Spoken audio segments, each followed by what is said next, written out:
You're about to play an unfinished level from The Last of Us Part 2.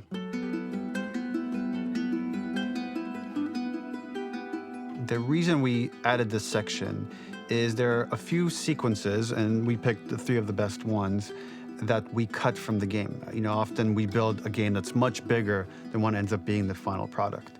They were months away from being finished, but we wanted to give you an insight of what it's like when we built the game, because often we have this whole thing constructed and it doesn't have final art or audio or dialogue. And here you get to see the building blocks of what it's like when we first string a bunch of these levels together.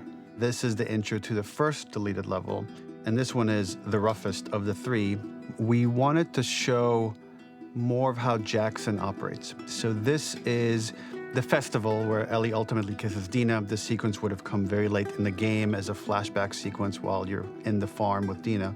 And we wanted to show what is the rest of Jackson doing, and wanted to put on the stick, make it interactive.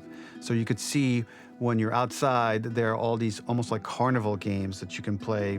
You could mix drinks, you could play with these kids that are playing a sort of clicker Marco Polo, sit down and listen to conversations. And all the different interactions were first or second pass, very, very early passes. The building blocks are there, but nothing is final. And ultimately, while we were very excited by this sequence, it's pretty fun and lighthearted.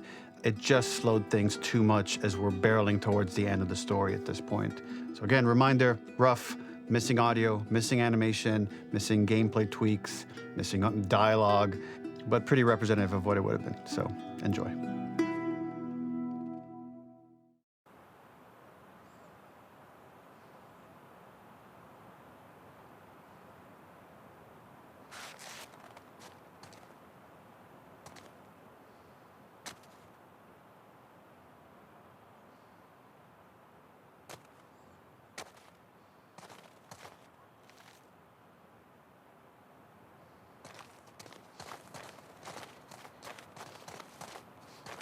Originally, this level was going to transition us to farm.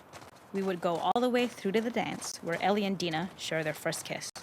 Then we would play through farm, and when Ellie plays the guitar at night, she would remember the Seth incident. So, the opening for this was a little tricky. We needed it to match at least a little what you might expect emotionally coming from prior beats, because we were already purposefully disorienting you in time and space. Remember, you just came from this huge fight.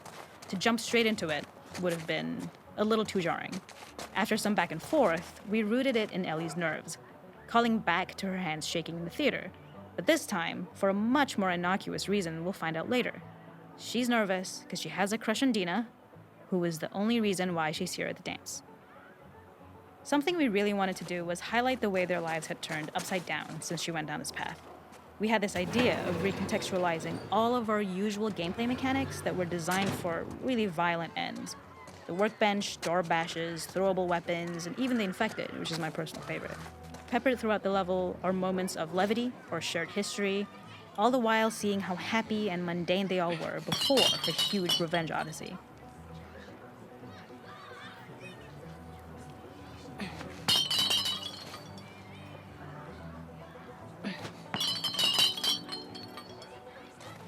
It is not a festival without one of these throwing games.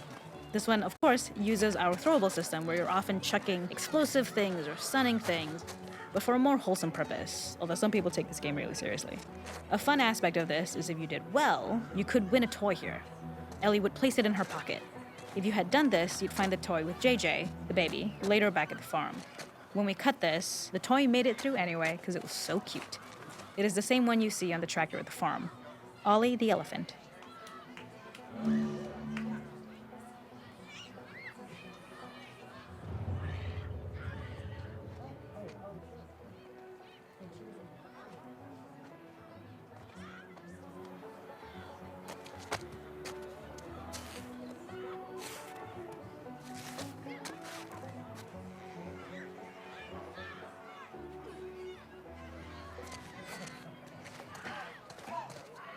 This is one of my favorite sections because I think that it achieves both the slice-of-life aspect of Jackson while also being a stark reminder of how dark the world that they live in really, really is. To attract attention and curiosity, one of the kids was supposed to make this adorable, messed up little clicker impression, and the others would giggle.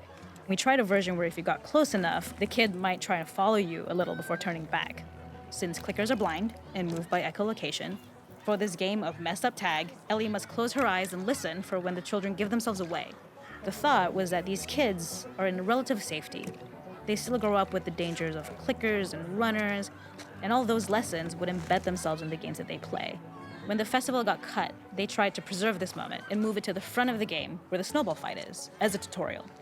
However, being in the headspace of a clicker doesn't really teach you how to deal with them. Eventually, it evolved, and they instead made the snowball fight, which was, I think, way more effective. For me, it's character illuminating that not only does Ellie know this game, she plays along. There's a familiarity with the kids that's really nice to see, especially because it's such a difference from the Ellie we see later, who has a sort of hollow normalcy that she's trying to get with JJ, but kind of fails.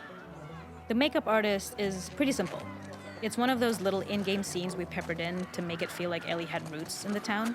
Hallie, our writer, mentioned that in her mind, an ex-girlfriend of Ellie's tattooed her arm to cover up her scar. So we figured this might be the only time you get to see that.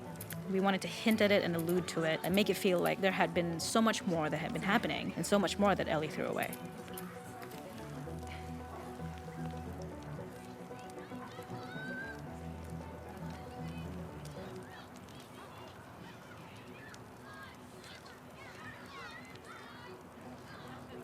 We use our workbench a lot to make a lot of things that kill and maim and hurt people.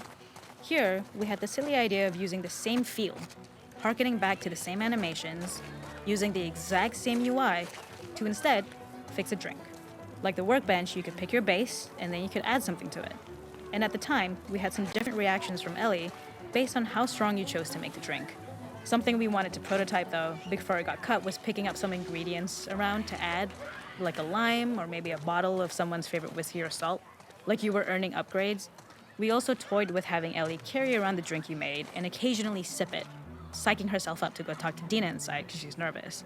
It got too noodly though, because she would need to keep placing it somewhere before she did anything, so it would have ended up more trouble than it was worth.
There's a hidden spot at the back that was just a bit of fun. It was highlighting Jackson's normalcy with something we would find in a real world. In the back, you would find teenagers finding some alone time with each other in a dark corner of a party. It was rewarding the player for peeking into a hidden corner, but ultimately redirecting them back to the festival. We also had versions of them smoking weed here, despite Maria's consternation, probably having gotten it from Eugene.